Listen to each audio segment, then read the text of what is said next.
ফিলিস্তিন জিন্দাবাদ জানিয়ে দিব হাতে থাকা সর্বশেষ আপডেট আন্তর্জাতিক সংবাদ।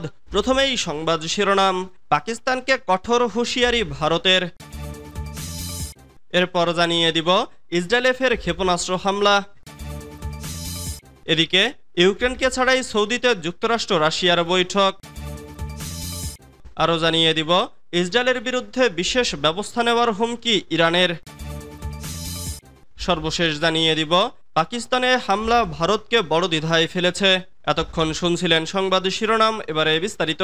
তবে অনুরোধ থাকবে ভিডিওটিতে একটি লাইক করবেন এবং কমেন্ট করে জানিয়ে দিবেন কোন জেলা থেকে আপনি আমাদের এই ভিডিওটি দেখছেন। পাকিস্তানকে কঠোর হুঁশিয়ারি ভারতের। পাকিস্তানকে কঠোর হুঁশিয়ারি দিয়েছেন ভারতের প্রধানমন্ত্রী নরেন্দ্র মোদী।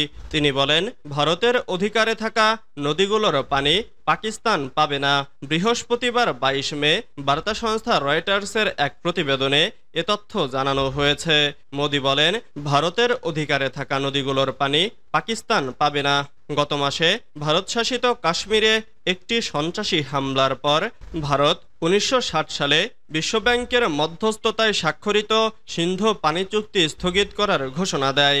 এই হামলায় 26 জন নিহত হন, যাদের বেশিরভাগই ছিলেন পর্যটক। ভারতের দাবি, এই হামলার পেছনে পাকিস্তানের সমর্থন ছিল, যদিও পাকিস্তান এই অভিযোগ অস্বীকার করেছে।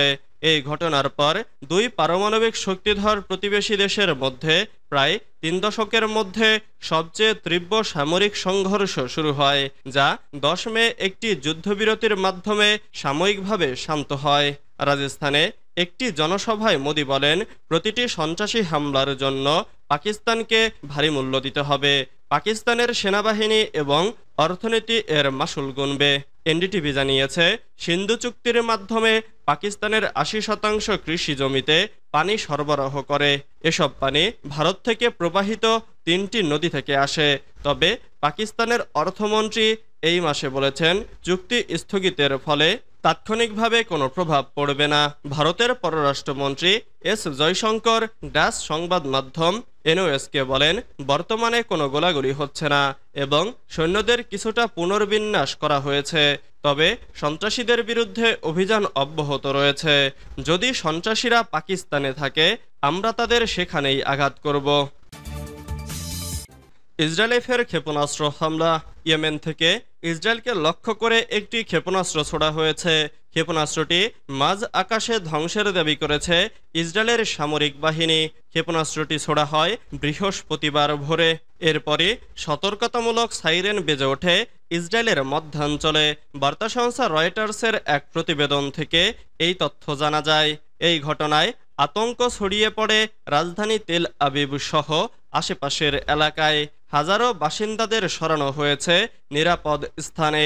এ ঘটনায় কোনো হতাহত কিংবা ক্ষয়ক্ষতির ঘটনা ঘটেনি। এখনও কেউ হামলার দায় স্বীকার না করলেও এর মধ্যেই তদন্ত শুরু করেছে ইসরায়েলি প্রতিরক্ষা বাহিনী আইডিএফ। তবে গাজায় আগ্রাসনের জবাবে ইসরায়েলে ক্ষেপণাস্ত্র হামলা চালাচ্ছে ইয়েমেনের হুথি বিদ্রোহীরা।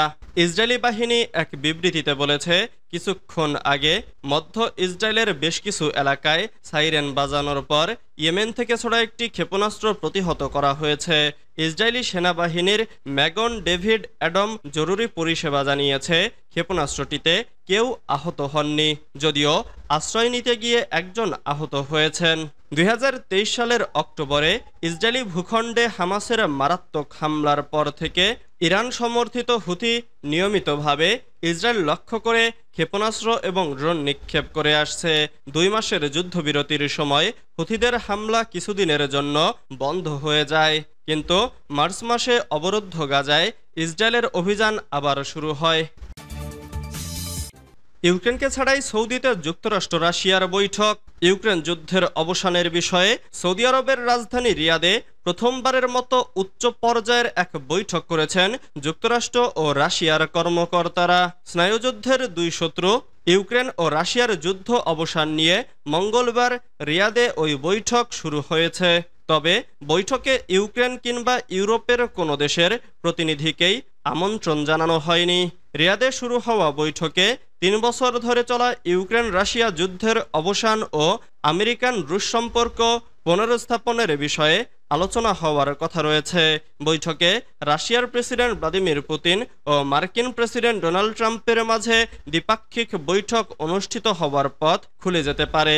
যুদ্ধ অবসানের বিষয়ে ভ্লাদিমির পুতিন ও ডোনাল্ড ট্রাম্প এর গত সপ্তাহে টেলিফোনে আলোচনার পর রিয়াদে এই বৈঠকের সময়সূচি নির্ধারণ করা হয়। তবে বৈঠকে ইউক্রেনের কোনো প্রতিনিধি না রাখায় দেশটির প্রেসিডেন্ট ভলোদিমির জেলেনস্কি বলেছেন, কিয়েভকে ছাড়া কোনো শান্তি চুক্তি মানবে না ইউক্রেন। তিনি বলেছেন, সার্বভৌম দেশ হিসেবে আমাদের অংশগ্রহণ ছাড়া আমরা এই ধরনের কোনো চুক্তি মেনে নেব না। ইসরায়েলের বিরুদ্ধে বিশেষ ব্যবস্থা নেওয়ার হুমকি ইরানের। দখলদার ইসরায়েল ইরানের পারমাণবিক অবকাঠামো লক্ষ্য করে হামলা চালাতে পারে বলে এক প্রতিবেদনে জানিয়েছে সংবাদমাধ্যম সিএনএন। পরবর্তীতে যুক্তরাষ্ট্রের অপর সংবাদ মাধ্যম এক্সিওস জানায়, ইরান ও যুক্তরাষ্ট্রের মধ্যে পারমাণবিক চুক্তি আলোচনা ভেস্তে গেলে ইসরায়েল তাৎক্ষণিকভাবে ইরানে হামলা শুরু করবে। এমন হুমকির মুখে দখলদারদের পাল্টা হুমকি দিয়েছে ইরান। দেশটি বলেছে, আন্তর্জাতিক সম্প্রদায় যদি কার্যকর ব্যবস্থা না নেয় তাহলে নিজেদের পারমাণবিক অবকাঠামো রক্ষায় তারা ইসরায়েলের বিরুদ্ধে বিশেষ ব্যবস্থা নিতে বাধ্য হবে। ইরানের পররাষ্ট্রমন্ত্রী আব্বাস আরাগচি বৃহস্পতিবার 22 মে জাতিসংঘের মহাসচিব অ্যান্তনিও গুতেরেসের কাছে একটি চিঠিতে বলেছেন, ইহুদিবাদী ইসরায়েলের যে কোনো দুঃসাহসিকতার বিরুদ্ধে ইরান কঠোর সতর্কতা দিচ্ছে। সন্দেহাতীত ইসরায়েলি সরকারের যে কোনো ধরনের অনৈতিক কাজ ও হুমকির জবাব দেবে।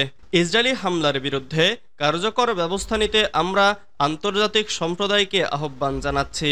যদি এগুলো বিবেচনায় না নেওয়া হয় তাহলে পারমাণবিক অবকাঠামো রক্ষায় ইরানকে বিশেষ ব্যবস্থা নিতে বাধ্য করা হবে। পাকিস্তানে হামলা ভারতকে কড়া দ্বিধায় ফেলেছে। ভারত একই দিনে দুটি বড় ঘটনা ঘটিয়েছে। একদিকে দেশটি যুক্তরাজ্যের সঙ্গে একটি ঐতিহাসিক বাণিজ্য চুক্তি করেছে, অন্যদিকে পাকিস্তানের ওপর সামরিক অভিযান চালিয়েছে।